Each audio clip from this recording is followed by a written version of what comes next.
The door that shouldn't be there. I first noticed it about a month after moving into the apartment. The place was small, old, and tucked away in a quiet neighborhood that no one really seemed to know about. The rent was cheap, and the landlord didn't ask too many questions, which suited me just fine. I just needed a place to escape, to get away from everything. But I think this place found me instead. It started with a creaking noise in the middle of the night. At first, I thought it was just the old wood settling, as old buildings tend to do. But the noise was too rhythmic, too deliberate, like someone was gently rocking back and forth. I chalked it up to the neighbors. Thin walls, I thought. But the next morning, when I asked around, everyone denied hearing anything. They gave me strange looks, like they were annoyed I'd even brought it up. The noise kept coming back, always around 3 a.m. I started staying up late, waiting for it. It was always the same, the soft creaking, sometimes accompanied by a faint scratching sound. But what unnerved me the most was how it seemed to be coming from inside my apartment, not from the neighbors. One night, I finally got up the courage to investigate. The noise was louder than usual, and it was coming from the wall opposite my bed. I pressed my ear against it, and my heart nearly stopped. The creaking was unmistakably the sound of a door being opened and closed, slowly, deliberately. But there was no door there. Just the smooth, cracked plaster of the old wall. I spent the next day obsessing over it. I tapped on the walls, checked for hidden panels, but there was nothing unusual. But that night, as I lay in bed, the noise returned, louder and closer than before. I couldn't take it anymore. I grabbed a hammer from the kitchen and started smashing at the wall where the sound was coming from. The plaster gave way easily, crumbling to the floor, revealing the wooden beams underneath. I tore at it, desperately trying to find the source of the noise. And then, as my fingers scraped away the last of the plaster, I saw it, a door. It was old, ancient even, with rusted hinges and a handle that looked like it hadn't been touched in decades. It was small, barely tall enough for a child to pass through, and yet it seemed to radiate a cold, unnatural energy. I should have stopped there, but something compelled me to open it. The door swung open with a creak that echoed through the room. Inside was nothing but darkness, an inky black void that seemed to swallow the light from my phone's flashlight. The creaking noise stopped. Everything was silent. I stood there, staring into the darkness, and then I heard it, whispers. Faint, indistinct, but undeniably coming from the other side of the door. They grew louder, more insistent, and I swear I could almost make out words, though the language was unfamiliar. And then, something moved. A shadow within the darkness, shifting, sliding towards me. I froze, unable to look away as it came closer. Just as it was about to emerge from the doorway, I slammed the door shut and bolted it with whatever I could find. I spent the rest of the night in the corner of my room, clutching the hammer, my eyes glued to the door. The whispers continued, muffled now, but they never stopped. They were angry, desperate, like they were demanding to be let out. The next morning, I called the landlord. He came over, took one look at the door, and his face went pale. Without a word, he handed me an envelope, 2 months' rent, in cash, and told me to leave immediately. Don't tell anyone about this, he said, his voice shaking. Just go. I didn't argue. I packed my things and left within the hour. But as I drove away, I couldn't shake the feeling that I was being watched, that something was following me. It's been weeks now, and I've moved far away. I thought I was safe, that I had left whatever was in that apartment behind. But then, last night, I heard it again, the creaking. It was faint, almost imperceptible, but it was there, coming from the corner of my new bedroom. And when I looked this morning, there it was, another door that shouldn't be there. End note: if you're reading this and you've ever heard strange noises in your home, or found a door where there shouldn't be one, don't open it. No matter what you hear, no matter how curious you are, don't open it. It won't stop. It will just keep coming, and each time, it will get closer. Story 2. The Midnight Crawler. I've always been a skeptic. Skepticism kept me sane through my job as a night security guard. I had spent countless nights in abandoned buildings, old warehouses, and forgotten structures. Nothing ever felt out of the ordinary, until last night. My shift began like any other. The old steel mill was cold and desolate, echoing with the memories of machinery that hadn't hummed in decades. I was alone, with only the distant hum of the city to keep me company. The security cameras were functional but outdated, giving grainy, flickering footage. I took my usual rounds, checked the cameras, and settled into my chair with a cup of coffee. That's when I saw it. On the camera feed, in the upper corner of the screen, something moved. It was subtle, a shadow that seemed to linger longer than it should. I dismissed it as a glitch at first, but when it happened again, I couldn't ignore it.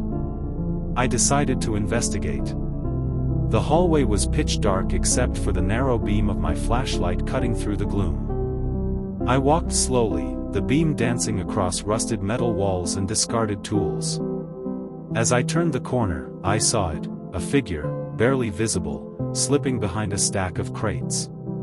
My heart pounded. I followed the figure cautiously, but it was gone. I checked the camera feed, nothing. The figure was no longer on the screen. I assumed it was some sort of trick of the light or a trickster trying to scare me. I continued my rounds, but the feeling of being watched grew stronger. The shadow seemed to follow me, always just out of sight. As the night wore on, strange things began to happen. The temperature in certain rooms dropped dramatically, my breath turning visible. Doors slammed shut behind me, and the sound of shuffling footsteps echoed through the empty halls. My radio crackled with static, and I could have sworn I heard whispers that grew louder each time I stopped to listen. My mind raced. Was someone messing with me? I checked the cameras again. The figure was back, more defined this time. It wasn't just a shadow, it was a shape, a human-like silhouette with unnaturally long limbs and a head that seemed to twitch and sway unnervingly. I decided to confront whatever it was. I followed the figure through the maze of the steel mill, my flashlight flickering. It led me to the old boiler room, a place I had always avoided. I crept inside, my footsteps echoing. The room was massive, with shadows stretching across the walls. And that's when I saw it. The figure stood in the center of the room, its long limbs curled in an unnatural way. Its face was a void, a dark, swirling mass that seemed to absorb the light around it. I felt a cold, paralyzing fear grip me as it turned its head slowly, the void-like face locking onto mine. In a voice that was both a whisper and a scream, it said, "You should not be here." I turned and fled. I sprinted through the dark hallways, but the creature was faster. It was everywhere, appearing in the corners of my vision. Its presence felt more than seen. I ran into dead ends, only to find the way blocked by its shadowy form. Desperate, I reached for the emergency exit, but the door was locked. I was trapped. The creature's whispers grew louder, filling my head with a maddening cacophony. My flashlight flickered out, plunging me into darkness. I stumbled through the steel mill, guided only by the vague light from the city outside. I reached the front office, only to find the creature waiting there. It moved with a sickening, jerky motion, as if its limbs were not fully attached. I fought against the fear, grabbing the nearest tool, a metal rod. I swung wildly, but it passed through the creature as if it were smoke. It was no use. The creature's voice echoed again, "You cannot escape." I collapsed to the ground, my mind unraveling. The last thing I remember was the creature approaching, its void-like face growing ever closer. This morning, they found me in the steel mill, lying unconscious in the front office. The cameras showed nothing but static. The building is now locked up tight, and the company has decided it's too dangerous to keep operating. But I know better. I've seen the creature, and I know it's still there, waiting in the shadows. So if you ever find yourself walking alone in the dark, remember, there are things out there that shouldn't be seen, and once you see them, you may never be able to escape. Story 3. The Dancer. It was a quiet Wednesday evening when I got off the train and started the short walk home. The sun was setting, casting long shadows across the street. As I turned the corner onto my block, I saw him, a man standing in the middle of the street, dancing. At first, I thought it was just a peculiar street performer. But something felt off. His movements were erratic, disjointed, as if he were attempting to mimic dance but failing terribly. He spun and twisted with a grotesque fluidity, like a marionette with tangled strings. His face was expressionless, illuminated by the dim streetlights, and his eyes were locked in an unsettling gaze that seemed to pierce through the gathering darkness. I slowed my pace, unsure of what to do. There was something inherently unsettling about the man. His clothes were a mishmash of old-fashioned garments, and his shoes clacked rhythmically against the pavement. The dance was hypnotic in its strangeness, drawing me in despite my better judgment. I decided to cross the street to avoid him. As I did, he abruptly stopped dancing and turned to face me. His eyes, now wide and gleaming, seemed to follow my every movement. I quickened my step, my heart pounding in my chest. I could feel his gaze burning into my back, even as I hurried away. When I reached my apartment, I locked the door behind me and tried to shake off the eerie encounter. I went about my evening routine, trying to push the image of the strange dancer out of my mind. But sleep eluded me. Every time I closed my eyes, I saw his unsettling dance and those unblinking eyes. Around midnight, I heard a faint noise coming from the street. I peered out of my window, half expecting to see the dancer still there. Instead, I saw nothing. The street was eerily quiet. Relieved, I returned to bed. Just as I was drifting off, my phone buzzed with a notification. It was a text message from an unknown number. The message read, "I see you." A chill ran down my spine. I quickly turned off my phone and tried to dismiss it as a prank. But as the night wore on, the sense of dread only grew stronger. The silence outside seemed heavier, more oppressive. I kept my lights on and checked the locks on my doors multiple times.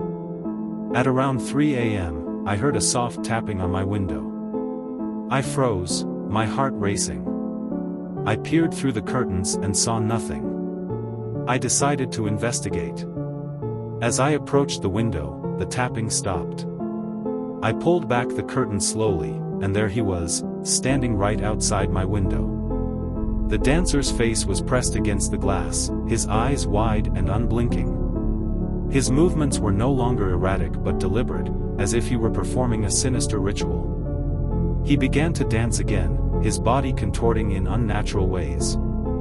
The rhythm was offbeat and jarring, sending shivers down my spine. I backed away from the window, my mind racing. I tried to call the police, but my phone was dead. I turned on every light in the apartment and tried to distract myself, but the image of the dancer's face, illuminated by the harsh glow of my lights, wouldn't leave my mind. The next morning, I finally mustered the courage to check outside. The street was empty, and there was no sign of the dancer. I went to the spot where I had last seen him and found a small, crumpled piece of paper on the ground. I picked it up, and my blood ran cold when I saw what was written on it: "You can't escape the dance." I haven't seen the dancer since that night, but the fear hasn't left me. Every shadow, every flicker of movement in the corner of my vision makes me anxious. I can't escape the feeling that he's still out there, waiting for me to slip up. But the worst part is what happened after I wrote this story. I can't stop dancing.